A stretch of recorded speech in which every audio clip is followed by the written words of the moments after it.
The ink on the marriage certificate felt like a death warrant.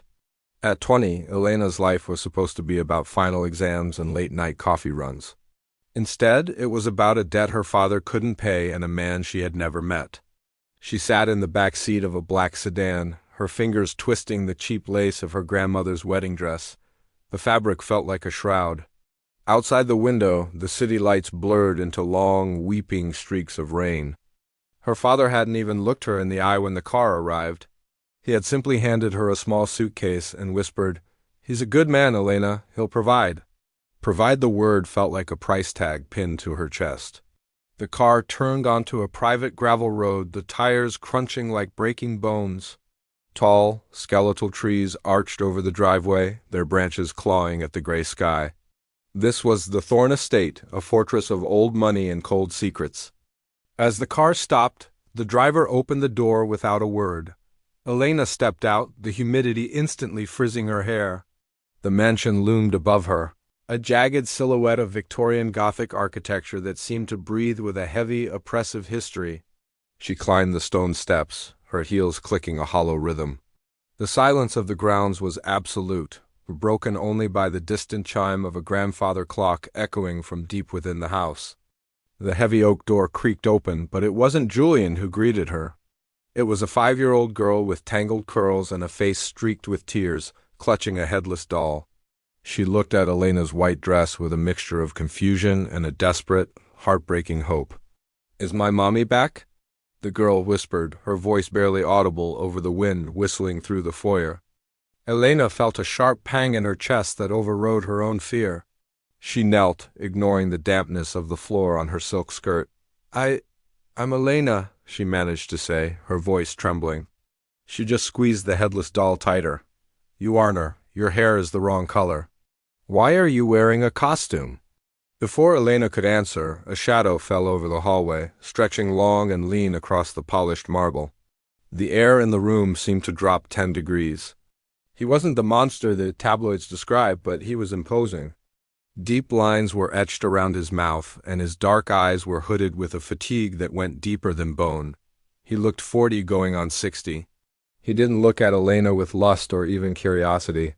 He looked at her as if she were a piece of furniture that had been delivered to the wrong address.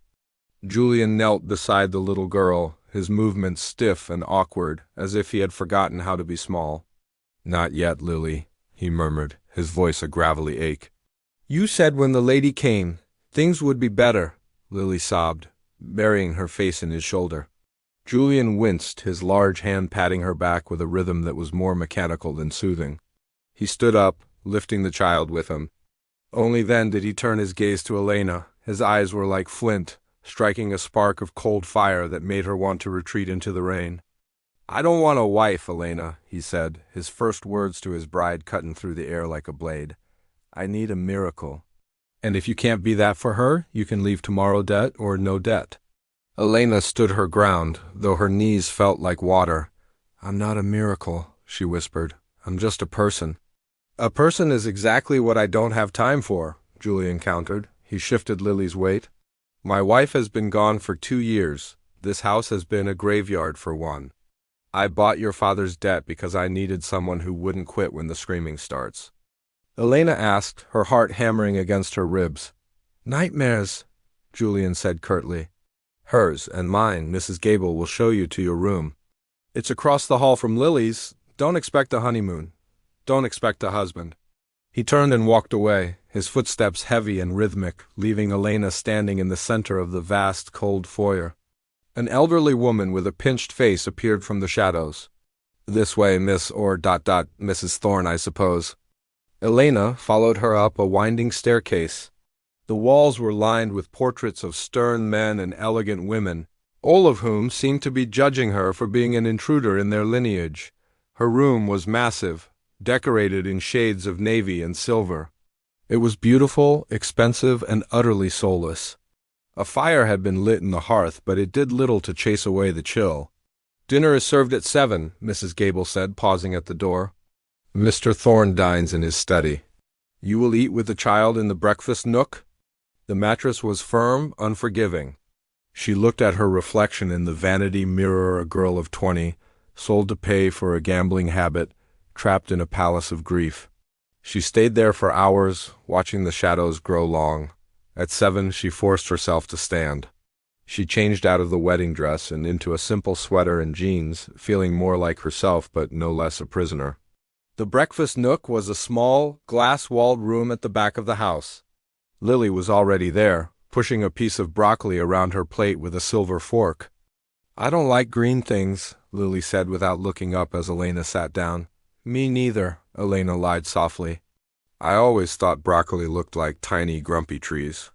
Lily looked up then, a tiny flicker of a smile appearing for a fraction of a second before vanishing. "Trees don't have feelings." "Maybe they're just quiet because they're tired of people climbing on them." They ate in a fragile silence. Elena realized that Lily wasn't just sad. She was starving for a connection that didn't feel like pity. After dinner, Lily walked to the stairs. "Are you going to tuck me in?" "The other lady used to, but she cried too much, so Daddy fired her." Elena followed her up. It looked like a place where play had died a long time ago. As Elena pulled the duvet up, Lily gripped her wrist. "Don't turn off the big light. The shadows under the wardrobe have teeth." "I'll leave the hall light on," Elena promised, "and I'll be right across the hall. If the shadows get loud, you just yell." Elena went to her own room but didn't sleep. She could hear the house settling, the wood groaning under the weight of the rain. Around midnight, a sound drifted through the walls. It wasn't a scream, but a low, rhythmic thumping, followed by a muffled groan. Elena opened her door and stepped into the hallway. The light was off in Lily's room, but a sliver of gold bled from under the door of the master suite at the end of the hall. She crept toward it, her breath hitching. The door was slightly ajar. Inside she saw Julian. He let out a jagged breath, a sound so full of agony that Elena had to cover her mouth to keep from gasping. He was mourning in the dark, keeping the world out so he wouldn't have to admit he was failing. Elena realized then that the debt her father owed wasn't the only thing keeping her here. This man and this child were tethered to a sinking ship of their own sorrow. She turned to go back to her room, but her foot caught on a loose floorboard. The wood let out a sharp, piercing crack. In an instant, Julian was at the door. He flung it open, his eyes wild and defensive. He looked like a cornered animal, his chest heaving. "What are you doing skulking around?" he hissed, his voice a lethal whisper. I heard something." "I wanted to make sure Lily was okay," Elena stammered, backing away. Julian stepped into the hall, closing the door behind him to hide his vulnerability. He loomed over her, his presence overwhelming in the narrow corridor. "Lily is fine," he said, his jaw tight. "Go back to your room, Elena. Don't come looking for things you aren't prepared to find." "I'm not looking for anything, Julian," she said, using his name for the first time. It felt heavy on her tongue. "I'm just trying to live here." "Then live," he snapped. "Eat the food, wear the clothes, and stay out of the shadows. That's all the contract requires." He turned his back on her, retreating into his fortress of a room. The click of the lock was louder than the thunder outside. Elena stood in the dark, her heart racing. She looked at the door to Lily's room, then at Julian's, then at the stairs leading down to the empty, silent house. She was 20 years old, married to a man who treated her like a ghost and a child who treated her like a replacement part. But as she walked back to her bed, she realized she wasn't just afraid anymore. She was angry. Angry at her father, angry at Julian, and angry at the silence. She wouldn't be the miracle he asked for, but she wouldn't be a ghost either. If she was going to be a prisoner, she was going to make sure the walls of this prison started talking. She lay down and finally closed her eyes. The image of Julian's grieving face burned into her mind. The ink on the certificate might have been a death warrant for her old life, but she realized with a start that it might be the only thing that could breathe life back into his. The rain continued to lash against the glass, but inside the Thorne estate, the first tiny crack had appeared in the ice. The weeks that followed Elena's arrival at the Thorne estate dissolved into a polite, freezing blur, a daily routine defined entirely by the things that were left unsaid. The house itself seemed to hold its breath, a sprawling monument to a life that had abruptly ended. She quickly learned that Julian Thorne was not a cruel man by nature, but rather a man who had been hollowed out by a grief so profound it had taken the shape of a fortress. He provided everything a wife could possibly need on paper, but he provided absolutely nothing of himself, functioning like a ghost who haunted the corridors of his own home, appearing only as a shadow in the periphery of Elena's vision. He left for his corporate headquarters long before the sun dared to rise, his heavy footsteps echoing down the grand staircase while Elena lay awake in the dark. He returned long after midnight, locking himself in his ground-floor study where the glow of his desk lamp would burn steadily until dawn, their interactions limited to stiff nods and brief, sterilized inquiries about the weather or the household staff. Elena felt the bizarre sting of being entirely invisible, a legally bound phantom purchased to occupy space in a house that was already dying. Her true challenge, however, was not navigating the icy silence of her new husband, but rather traversing the delicate, shattered minefield of a 5-year-old's broken heart. Haunted eyes constantly watching the front door for a mother who was never coming back. Surrounded by imported wooden toys and expensive dolls that Lily refused to touch. Instead of trying to force a maternal bond, Elena simply offered her presence, building silent towers out of blocks and waiting for the little girl to knock them down. Slowly, the frozen walls around the child began to show microscopic cracks, revealing a desperate, aching need for someone to anchor her to the present moment. One afternoon, while exploring the forgotten western wing of the estate, Elena discovered a grand piano draped in a heavy canvas sheet. Without thinking, she pulled the canvas back, sending a cloud of silver dust sparkling into the shafts of afternoon sunlight, and gently pressed a single ivory key. The resonant, solitary note hung in the stagnant air, a beautiful but startling intrusion into a house that had strictly outlawed music. Where Lily stood clutching her headless doll, her small chest heaving with a mixture of terror and awe. Before Elena could offer a reassuring smile, heavy footsteps thundered down the hall, and Julian appeared. He didn't yell, but the sheer, agonizing force of his whispered command to cover the instrument back up felt like a physical blow to the chest. He scooped Lily into his arms and carried her away without looking back, leaving Elena standing alone in the dust, the canvas heavy and cold in her trembling hands. That night, Elena realized that Julian wasn't simply being cold. He was a man standing on the edge of a cliff, terrified that a single memory might finally push him over. He was providing a roof and food for his daughter, but he couldn't bring himself to touch her toys, sit at the family dining table, or engage in any activity that reminded him of the life he had lost. The turning point arrived on a violently rainy Tuesday, the sky bruised purple and black as thunder rattled the stained glass windows of the Victorian manor. The storm had knocked out the main power grid, cloaking the sprawling estate in a suffocating darkness that was broken only by the flickering light of emergency candles. Elena was wandering the ground floor, searching for an extra blanket for Lily. It was a metallic, disjointed melody, a few halting notes of a lullaby that stumbled and caught, as if the mechanism producing them was choked with rust. Elena pushed the door open silently, the hinges gliding without a sound, and stepped over the threshold into the scent of old leather and damp earth.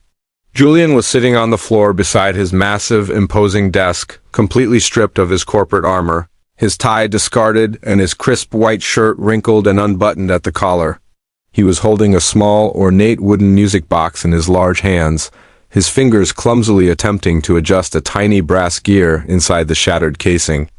Beside him on the Persian rug lay a framed photograph of a beautiful, laughing woman with curls that perfectly matched the tangled blonde mess on Lily's head.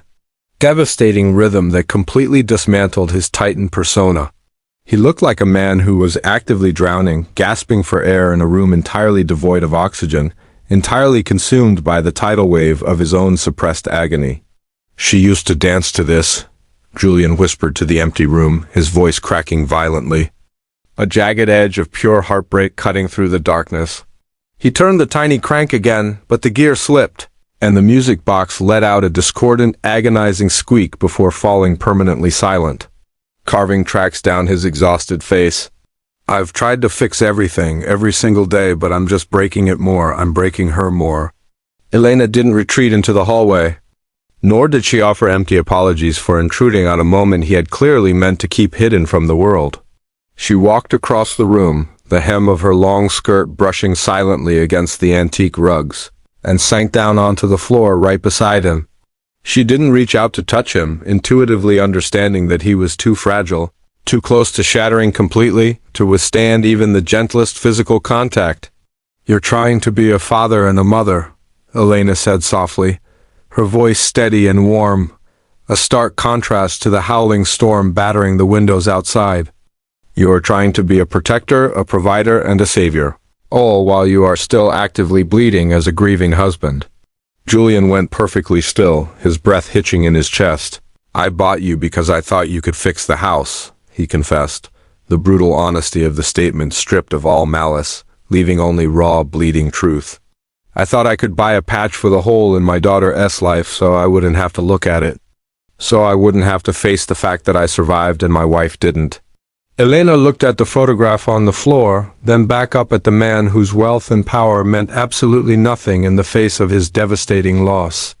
"You don't have to be a miracle, Julian," she whispered, leaning just a fraction closer so he could hear the absolute certainty in her tone over the rain. "Lily doesn't need a perfectly repaired music box, and she doesn't need a replacement mother purchased to keep the ghosts at bay." Julian stared at her, the mask of the stoic. He asked, the question sounding remarkably like a plea for salvation. "She needs you," Elena said simply, offering a gentle, unflinching smile that cut through the gloom of the massive library. "She needs you to sit in the dark with her, to admit that the shadows are scary and to stop running away from the rooms where the memories live." They sat there together on the floor for a long time, the silence between them no longer a weapon or a wall, but rather a shared, tentative space of understanding. Later that night, as the storm finally began to break, Elena carried a candle up the grand staircase and quietly pushed open the door to Lilia's bedroom. The little girl was whimpering in her sleep, tossing violently under the heavy down comforter, clearly trapped in the labyrinth of her own nightmares. Elena sat on the edge of the mattress and opened a worn storybook, preparing to read aloud in the hopes that the sound of her voice would chase the shadows away. Just as she began the first sentence, the floorboards out in the hallway creaked, and a tall, dark silhouette appeared in the doorway of the child's room. For the very first time since Elena had arrived at the estate, Julian didn't retreat to the safety of his office to drown himself in paperwork and denial. He stood frozen on the threshold for an agonizingly long moment, his hands balled into fists at his sides as he fought the instinct to turn and run. Then, with slow, deliberate steps that looked as though they cost him an immense amount of physical effort, he crossed the room and sat down on the opposite side of Lily's bed. He looked across the mattress at Elena, his expression guarded but carrying a fragile, undeniable flicker of gratitude that made her breath catch in her throat. Elena simply nodded, turning her attention back to the book and letting her voice fill the quiet space, weaving a tale of dragons and brave knights over the lingering rumble of thunder. As the cadence of the story washed over the room, Lily stirred, her distressed whimpers fading as she slowly drifted upward from the depths of her nightmare. Still half asleep, the little girl rolled over, her small, blind hand reaching out across the blankets, searching for the comfort of a warm body in the dark. Her tiny fingers brushed against Julian's arm, and the titan of industry flinched violently, as if he had been burned by a sudden electrical shock. He stared down at the small hand resting against his sleeve, his chest rising and falling rapidly as panic warred with an overwhelming, desperate love. Elena paused her reading, holding her breath, silently praying that he wouldn't pull away, that he wouldn't let the fear win this crucial, fragile battle. Slowly, agonizingly slowly, Julian turned his hand over and opened his palm, allowing his daughter's tiny fingers to slide into his immense grasp. He closed his fingers around hers, his grip gentle but incredibly firm, a silent promise that he was finally anchoring himself to her reality.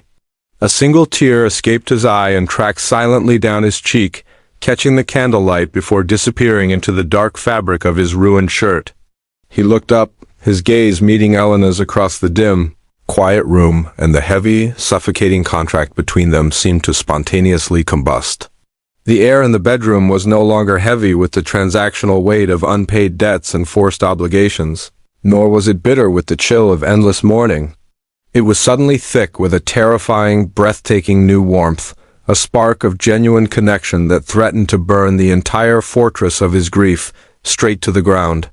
Elena closed the book, setting it gently on the nightstand as Lily's breathing deepened into a peaceful, even rhythm safely tethered by her father's unyielding grip.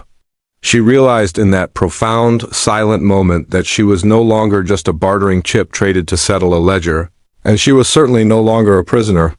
She was the quiet, persistent light that had finally guided a drowning man back to the surface. And as he looked at her through the gloom, she knew he finally saw her.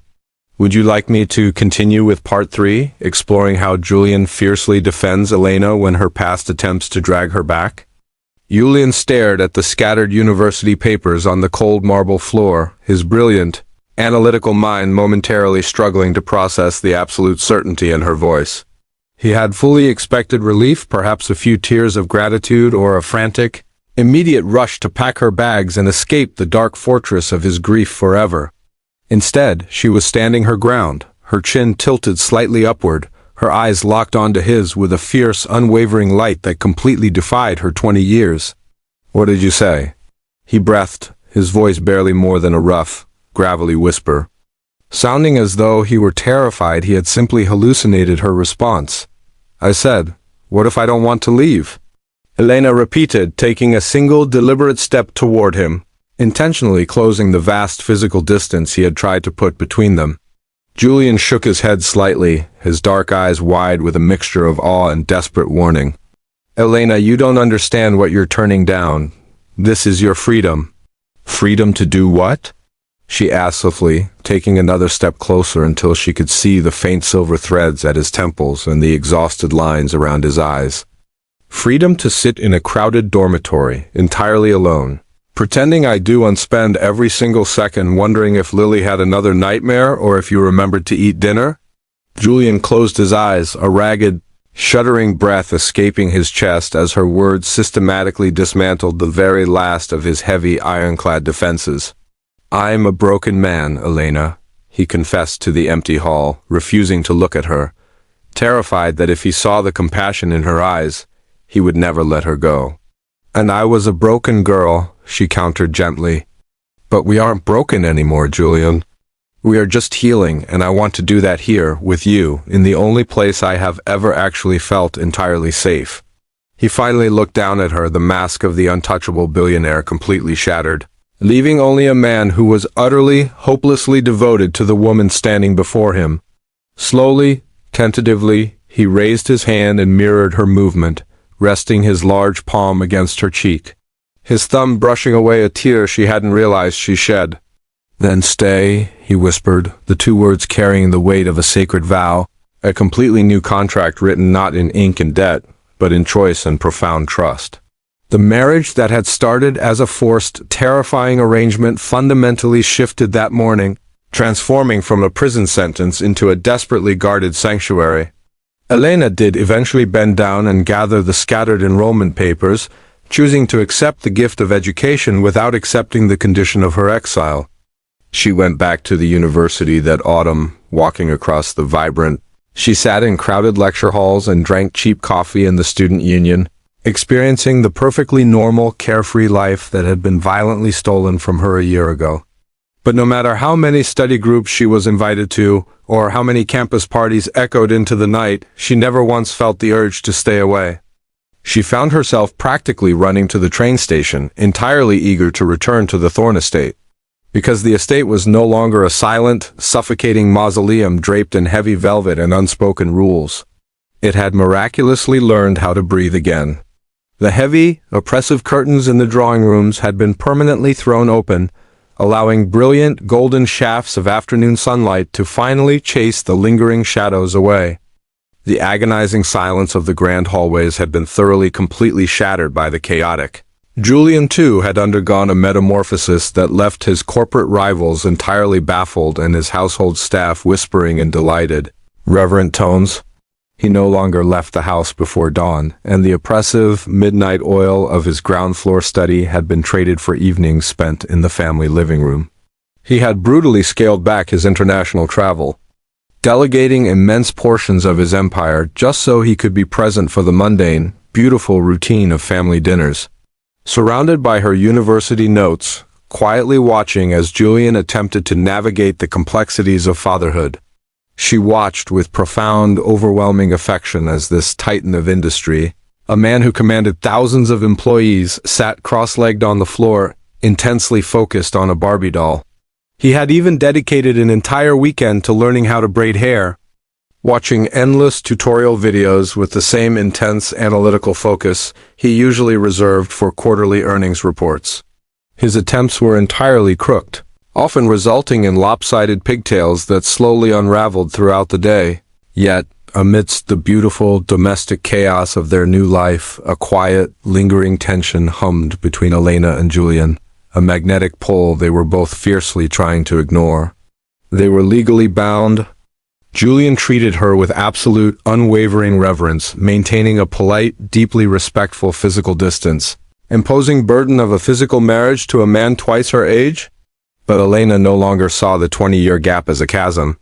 She saw the depth of his soul, the completely unselfish nature of his love, and she desperately wanted him to see hers.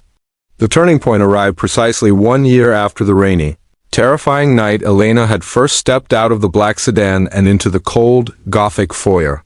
On their 1-year anniversary, there was no grand, ostentatious party, no society photographers, and absolutely no expensive catered dinner in the formal dining room. It was just the three of them, sitting on a picnic blanket in the center of the sprawling, perfectly manicured estate gardens, surrounded by the vibrant bloom of early spring. They ate sandwiches Lily had aggressively helped prepare, laughing as the little girl chased fireflies through the twilight. As Mrs. Gable eventually came out to coax a sleepy, protesting Lily inside for her bath, a sudden, profound quiet settled over the garden, leaving Julian and Elena entirely alone. The warm evening breeze rustled the leaves of the ancient oak trees, carrying the sweet scent of night-blooming jasmine across the soft, flickering light of the garden lanterns. Julian reached into the pocket of his casual linen shirt, his movements uncharacteristically hesitant, and pulled out a small, flawlessly wrapped velvet box. Elena's breath caught in her throat, her mind instantly flashing to massive, heavy diamonds, the traditional, opulent markers of a billionaire's transactional affection. But as he handed the box to her, his dark eyes entirely vulnerable in the dim light, he gently shook his head, instantly dispelling her sudden anxiety. Elena carefully untied the silk ribbon and popped the velvet lid open, her brow furrowing in confusion as she stared at the contents nestled in the white satin. It wasn't a piece of jewelry at all. It was a completely ordinary, slightly tarnished brass key, resting entirely alone on a small piece of folded parchment. She looked up at him, entirely bewildered, perfectly prepared to ask what door in the massive, sprawling mansion she hadn't already been given access to. Julian smiled, a genuine, breathtaking expression that crinkled the corners of his eyes and completely erased a decade of stress and grief from his handsome face. "I noticed you've been doing your charcoal sketches on the edges of your lecture notes," he explained softly, gesturing vaguely toward the heavily wooded eastern edge of the property. "I had the old groundskeeper's cottage completely gutted and renovated. It has entirely natural northern light, reinforced glass, and enough canvas to last you a decade." Elena stared at him, entirely speechless, completely overwhelmed by the profound, microscopic level of attention he paid to the quietest, most hidden parts of her soul. He hadn't bought her a diamond to show her off to his board members. He had built her a sanctuary, entirely validating a passion she had barely dared to acknowledge herself. "Julian," she finally managed to whisper, her eyes filling with hot, entirely uninvited tears as her fingers closed tightly around the small, cold piece of brass. He shifted closer to her on the picnic blanket, completely abandoning the strict, respectful distance he had rigorously maintained for the past 12 months. "I spent 40 years of my life building massive, impenetrable walls," Julian said, his voice dropping to a harsh, emotional whisper as he reached out to tuck a stray curl behind her ear. "I completely convinced myself that I was saving you by bringing you here. That I was rescuing you from your father by locking you inside my own private purgatory." His fingers lingered softly against her jaw, the gentle, calloused warmth of his touch sending a brilliant, electric spark racing through her entire nervous system. But I was entirely wrong, Elena, he continued. His dark eyes intensely locked onto hers, entirely stripped of every defense he possessed. You didn't need saving. You are the strongest, bravest person I have ever known. You are the one who reached into the dark, grabbed my hand, and violently pulled me back to the surface. Elena leaned completely into his touch, her heart hammering a frantic, joyous rhythm against her ribs as she finally closed the last fraction of an inch between them. When he finally kissed her, it was entirely devoid of the desperation or ownership that usually define the men in his brutal, high-stakes world. He didn't kiss her like a billionaire claiming an asset. He kissed her with absolute, completely devastating reverence, like a drowning man who had finally, miraculously found the shore. The kiss was slow, deep, and incredibly tender. A silent, powerful acknowledgement of every single tear they had shed and every silent battle they had fought to get here. The 20-year age gap didn't feel like a chasm anymore. It felt exactly like a bridge, a deeply rooted, completely unshakable structure they had both worked tirelessly to build. When they finally pulled apart, completely breathless and entirely tethered to one another, Julian rested his forehead against hers, a quiet, completely victorious laugh escaping his lips. The young woman who was completely forced to marry, a terrifying stranger, had ultimately found the only man on earth who truly, deeply saw her for who she was. And as the distant, happy sound of Lily calling out for them echoed from the back porch, Elena finally realized the most profound truth of her entirely unexpected life. Sometimes, the very things we are most desperately afraid of, the terrifying leaps into the completely unknown dark, are the exact, miraculous things meant to save us. The marriage that started as a forced arrangement had become the only place Elena felt safe, a steadfast fortress against the chaotic unpredictability of her former life. She had accepted Julian's incredible gift and returned to the sprawling, ivy-covered campus of her university, stepping seamlessly back into a world of literature, deadlines, and crowded lecture halls. She walked among thousands of students her own age, engaging in heated debates about classic poetry and drinking entirely too much cheap, bitter coffee from the student union. It was the perfectly normal, vibrantly ordinary existence she had violently grieved losing when her father had unceremoniously traded her future for a clean slate.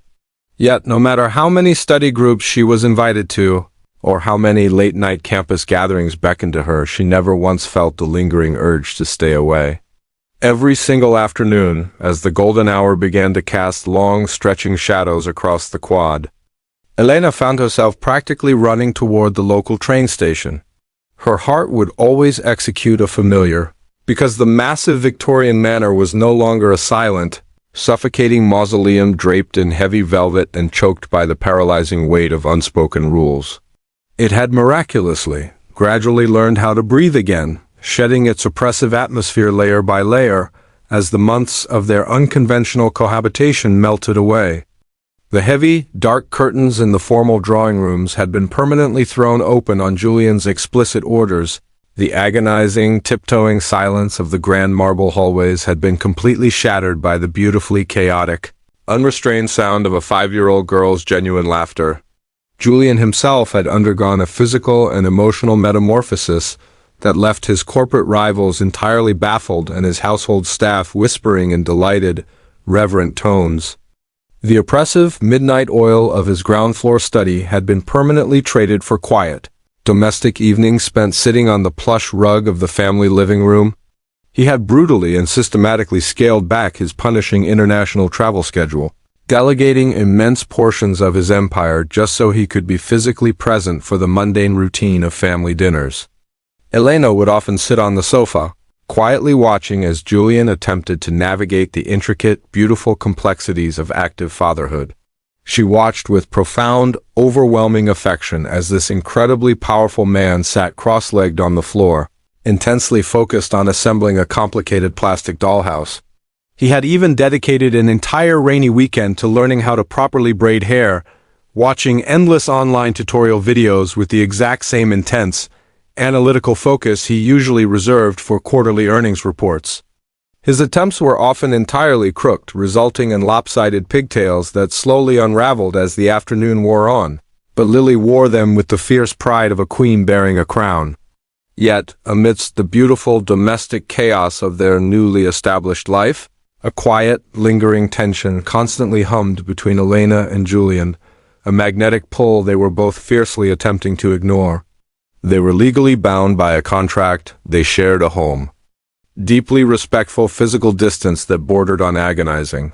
He was terrified of crossing an invisible line, entirely convinced that if he showed the true depth of his feelings, she would feel suffocated by the heavy obligation of her initial debt. He genuinely believed he was protecting her, giving her the necessary space to grow into her 20s.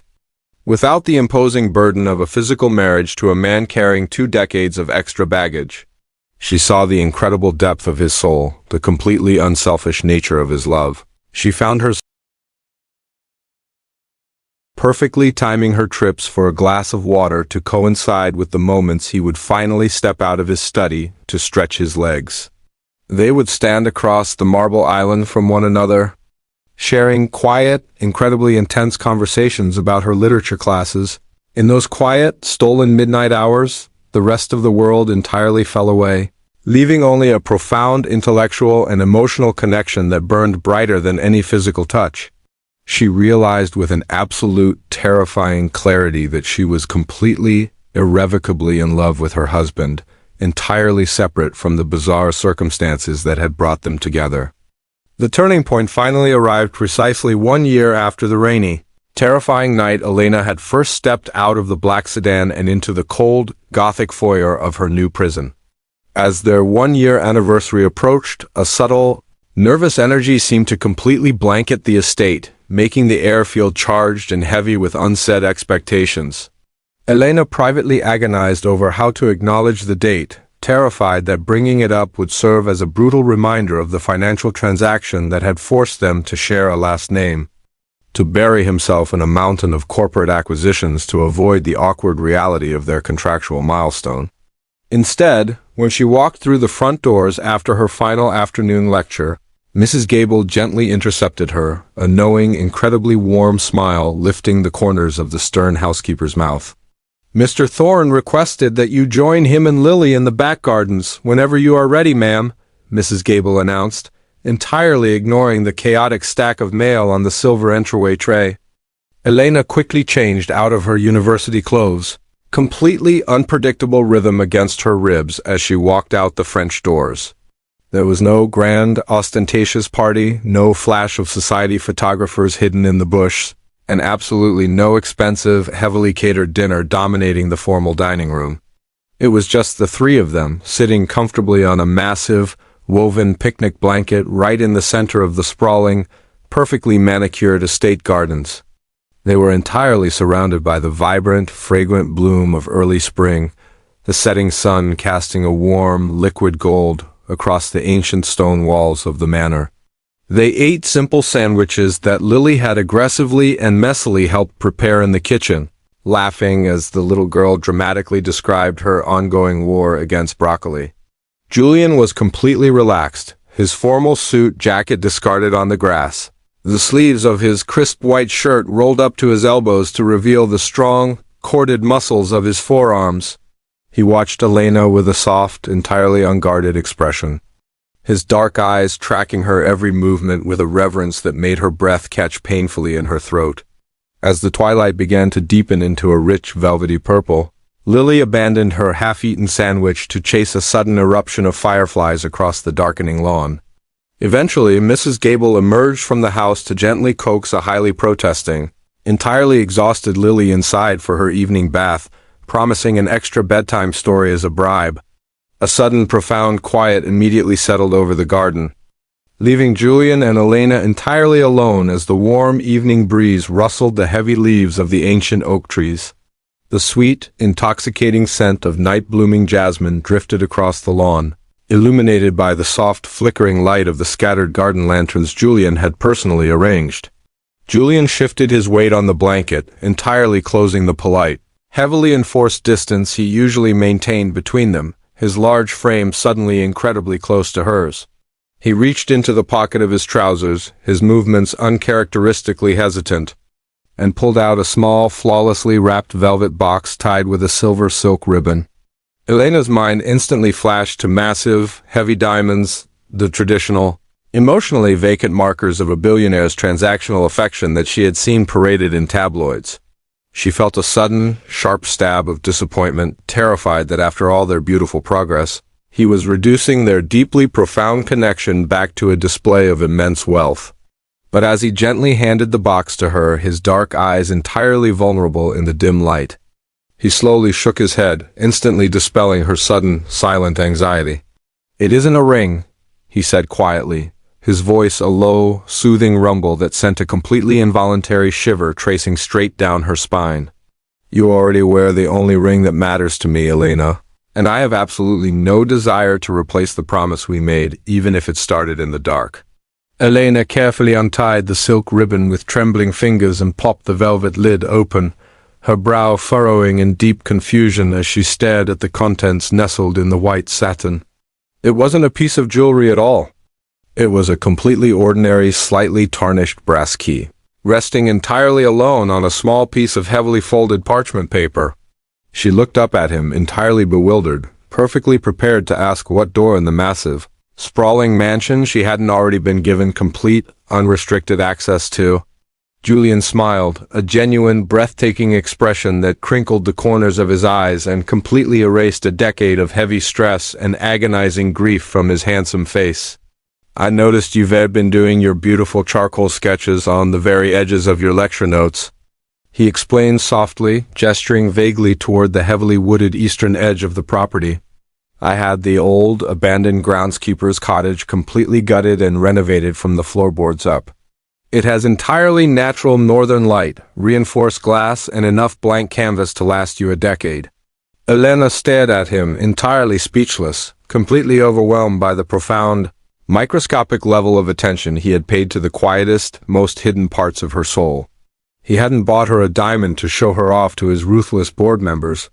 He had quietly, methodically built her a sanctuary, entirely validating a passion she had barely dared to acknowledge herself. "Julian," she finally managed to whisper, her eyes completely filling with hot, entirely uninvited tears as her fingers closed tightly around the small, cold piece of brass. He shifted even closer to her on the picnic blanket, completely abandoning the final remnants of the strict, respectful distance he had rigorously maintained for the past 12 months. "I spent 40 years of my life building massive, impenetrable emotional walls," Julian said, his voice dropping to a harsh, deeply emotional whisper as he reached out to tuck a stray curl behind her ear. "When your father offered his absolute worst, I completely convinced myself that I was saving you by bringing you here, that I was rescuing you by locking you inside my own private purgatory." His fingers lingered softly against her jaw, the gentle, calloused warmth of his touch sending a brilliant electric spark racing through her entire nervous system, making her lean completely into his palm. "But I was entirely wrong, Elena," he continued, his dark eyes intensely locked onto hers, entirely stripped of every single defense he possessed in his vast arsenal. "You didn't need saving from anything. You are the strongest, bravest, most incredibly beautiful person I have ever known, inside and out." He took a ragged, entirely unsteady breath, finally laying his absolute truth bare in the quiet garden. "You are the one who reached right into the dark, grabbed my hand, and violently pulled me back to the surface." Elena's heart hammered a frantic, incredibly joyous rhythm against her ribs as she finally raised her own hands, resting them flat against the warm, solid expanse of his chest. She could feel his incredibly fast heartbeat beneath her palms, mirroring her own, completely eliminating the final invisible barrier that had stood between them for a year. "I love you, Julian," she whispered fiercely into the quiet night, refusing to let him look away, completely claiming her own agency in the life they had built together. "I don't care about the contract, and I don't care about the years between us. You are my home, and I am entirely exactly where I want to be." When he finally leaned in to kiss her, it was entirely devoid of the desperation, ownership, or transactional dominance that usually define the powerful men in his brutal, high-stakes world. He didn't kiss her like a billionaire claiming a purchased asset. He kissed her with absolute, completely devastating reverence, like a drowning man who had finally, miraculously found the eternal safety of the shore. The kiss was slow, incredibly deep, and agonizingly tender. A silent, powerful acknowledgement of every single tear they had shed, and every silent battle they had fought to get to this exact moment. The 20-year age gap completely evaporated in the warm evening air, no longer feeling like a chasm to be feared, but exactly like a massive, deeply rooted bridge they had both worked tirelessly to build. When they finally pulled apart, completely breathless and entirely tethered to one another, Julian rested his forehead against hers, a quiet, completely victorious laugh escaping his lips. The young woman who was completely forced to marry a terrifying, wealthy stranger had ultimately found the absolute only man on earth who truly, deeply saw her for who she was. And as the distant, incredibly happy sound of Lily calling out from her bedroom window echoed across the lawn, demanding one last goodnight from them both, Elena completely surrendered to the peace in her heart. She finally realized the most profound, incredibly beautiful truth of her entirely unexpected life, wrapping her arms completely around the Titan who was now simply her beloved husband. Sometimes, the very things we are most desperately afraid of, the terrifying leaps into the completely unknown dark, are the exact, miraculous things meant to save us.